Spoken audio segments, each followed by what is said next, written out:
Assalamualaikum warahmatullahi wabarakatuh. Teman-teman sekalian yang dirahmati Allah, kalau kita perhatikan tentang kasus yang baru-baru ini terjadi, mulai dari kasus penistaan agama sampai dengan kasus Konde Nusantara. Pelakunya itu-itu saja, mereka satu grup, mereka satu kelompok. Kelompok yang bermain pun adalah kelompok itu-itu saja. Organisasi yang berada di belakangnya, pendukungnya pun juga itu-itu saja. Kenapa? Karena ada sesuatu yang harus kita baca di sini. Apa yang sangat mengkhawatirkan? Ada satu narasi berbahaya yang senantiasa mereka ulang-ulang, yang mereka coba lakukan untuk menghilangkan Islam daripada Indonesia. Apa narasi yang mereka lakukan? Narasi yang mereka lakukan adalah membentur-benturkan, lalu kemudian mengkonfrontasikan antara negara dengan agama. Seolah-olah agama itu tidak boleh masuk dalam negara, dan negara itu tidak boleh mencampuri agama. Jadi kalau seandainya Anda pilih negara, maka Anda harus meninggalkan aturan-aturan agama. Dan bila Anda ingin teguh taat pada aturan-aturan agama, maka Anda tidak boleh bernegara. Contoh misalnya, bagaimana ketika kasus isu khilafah yang merupakan ajaran Islam, kemudian dibenturkan dengan NKRI harga mati misalnya. Seolah-olah ketika seseorang menjadi NKRI, lantas dia tidak bisa menjadi seorang muslim yang pro pada khilafah. Seolah-olah khilafah itu adalah sesuatu yang bertentangan dengan negara. Nah, ini adalah kemudian yang mereka coba lakukan, membentur-benturkan isu itu. Bagaimana lagi? Contoh misalnya, ketika Anda menjadi seorang Indonesia, berarti Anda harus beragam. Kalau beragam, berarti Anda tidak boleh memakai aturan-aturan dalam agama untuk memutuskan apa yang Anda putuskan, termasuk dalam memilih pemimpin.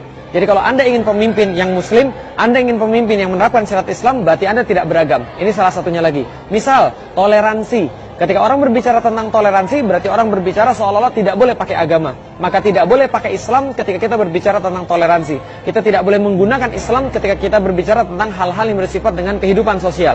Ini yang disebut dengan sekularisasi. Yaitu adalah sebuah proses memisahkan antara agama dan kehidupan. Jadi agama tidak boleh dipakai kecuali hanya pada hal-hal yang bersifat privat, seperti sholat, puasa, haji, dan di masjid. Maka mereka katakan, agamamu simpan saja di masjid, sedangkan di negara ini tidak usah pakai agama karena kita beragam. Karena kita tidak semuanya muslim.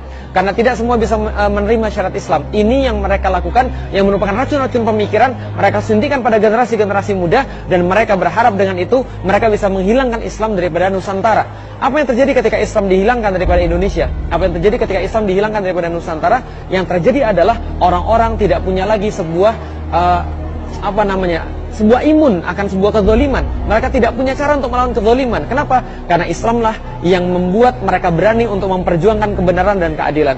Karena Islamlah yang senantiasa hadir di garis depan, membentuk para kesatria-kesatria yang kelak akan melawan setiap kezaliman dan ketidakadilan. Yang mereka inginkan, mereka menginginkan semuanya diam terhadap kezaliman, semuanya diam terhadap ketidakadilan, sehingga mereka bisa berkuasa dengan bebas, mengeruk kekayaan negeri, lalu kemudian berpihak pada pengusaha-pengusaha, dan mereka tidak sama sekali peduli pada umat, apalagi kemudian pada aturan-aturan Islam. Ini narasi yang sangat berbahaya yang ada pada seluruh kasus penistaan agama, termasuk baru-baru ini ketika ada puisi yang sangat menyinggung Islam, semuanya sama. Karena itulah dalam prediksi saya, ini bukan jadi yang terakhir, tapi akan diulang-ulang narasi yang sama, akan diulang-ulang cerita yang sama, karena yang mereka inginkan adalah dihilangkannya Islam daripada negeri ini. Maka mereka tidak akan puas, mereka tidak akan berhenti sebelum terjadi sekularisasi secara total di Indonesia. Dan ini yang harus kemudian difahami oleh orang-orang muslim, dan mereka semuanya harus sadar bahwa ini adalah tidak boleh dilakukan.